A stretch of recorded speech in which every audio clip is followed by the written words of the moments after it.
What's going on, everybody? Kalipus Tech here, coming back at you with another video. In this video, I'm going to give you some reasons why you might not want the Boost Mobile Celero 5G Plus. Now, in general, I feel like despite some more minor drawbacks, which is pretty much what I'm going to be going over, this phone is actually a pretty good device, and if you're looking for an affordable 5G phone, it definitely is worth considering. That being said though, there are definitely some things you're going to want to be aware of, just to avoid any potential disappointment. Now, as always, if you do end up wanting to learn more about this phone, be sure to check out the description, where I will be linking to several other videos about it, as well as some information about pricing, availability, and some of my favorite smartphone accessories. But with that being said, let's get into it. So my first reason why you might not want the Boost Mobile Celero 5G Plus is the kind of mediocre photo quality we get with the camera. Now, don't get me wrong, it's definitely not terrible, and if you're really not using the camera a whole lot, if you just need the occasional nice photo here and there, but for the most part you're not going to be taking photos all day or anything, then in that case, it will be at least okay. And considering we have a decent amount of features here, we get a 16 megapixel selfie camera, and on the back, we get a 50 megapixel main camera, a 5 megapixel ultra wide camera, and a 2 megapixel depth sensing camera.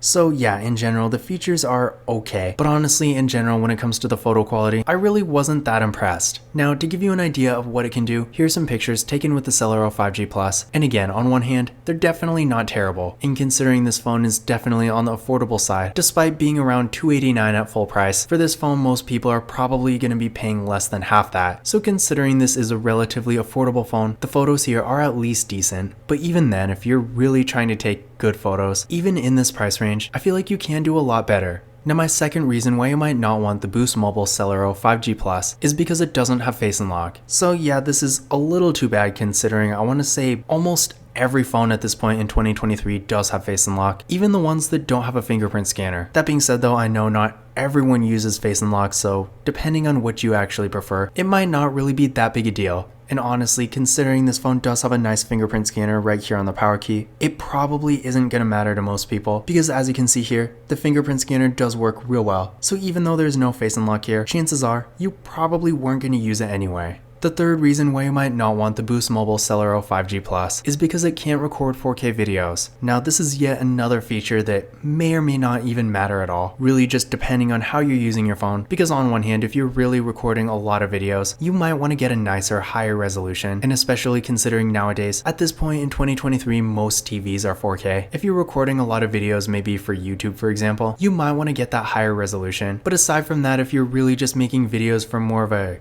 personal reason, if you're just sending somebody something on Snapchat or making a short video for your own memories, for stuff like that, it will be perfectly fine. But again, keep in mind, this phone, and really most phones under, I want to say $300 or $400, does max out at 1080p when it comes to video recording. My fourth reason why you might not want the Boost Mobile Celero 5G Plus is the software. Now, this is probably the most major one in this video, because with this phone, we are only getting Android 12, which maybe at the beginning of the year or in late 2022 wouldn't have been that big a deal, but considering we are about halfway through 2023 now, we really only have like 6 months until Android 14 comes out, which is going to make this phone even more outdated. And considering this is a carrier branded phone, I'm not expecting it to get any kind of major updates. Now, I could be wrong about this. Sometimes it does happen, but for the most part, it's not really something you can really count on. So honestly, as a general rule, if you do care about the software and software support, I would definitely avoid not only this phone, but really any kind of carrier branded phone in general. My fifth reason why you might not want the Boost Mobile Celero 5G Plus is because it doesn't have a macro camera. So again, with this phone, when it comes to the main camera setup, although we do have a really nice main camera and an ultra wide camera and a depth sensing camera, unfortunately there's no macro camera, so if you like to get those close-up detailed images, you will be disappointed here. Now,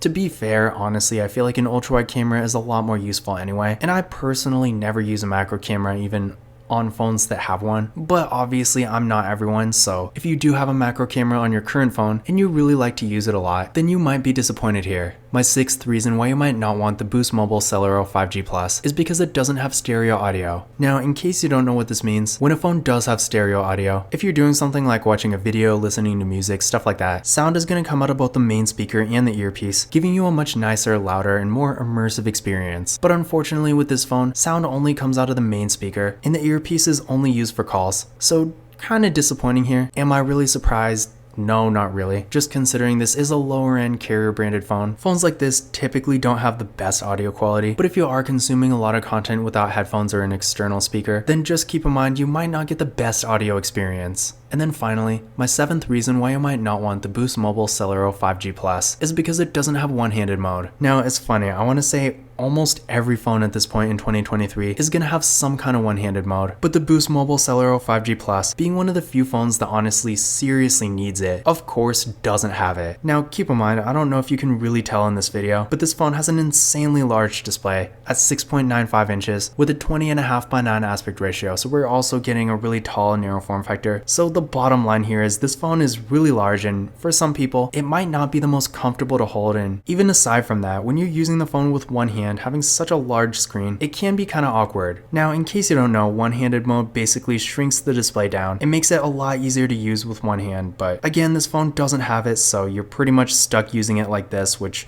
for some people will be okay, but for some people it might be a little difficult, so it honestly is disappointing that this phone doesn't have that feature. But those were my reasons why I might not want the Boost Mobile Celero 5G Plus. In general, I feel like despite some more or less minor drawbacks, this is a pretty good phone for what it is, and if you're looking for a more affordable 5G phone that has a great display for consuming content, good performance, plenty of storage, and a large battery, the Boost Mobile Celero 5G Plus is definitely worth considering. Now once again, if you do want to learn more about this phone, definitely check out the description where I am linking to several other videos about it, as well as some information about pricing, availability, and some of my favorite smartphone accessories. But that's it for this video. If you enjoyed it and found it useful, be sure to give it a thumbs up and hit that subscribe button. Don't forget to follow Kalipis Tech on Twitter and Instagram. And as always, I will see you in the next video.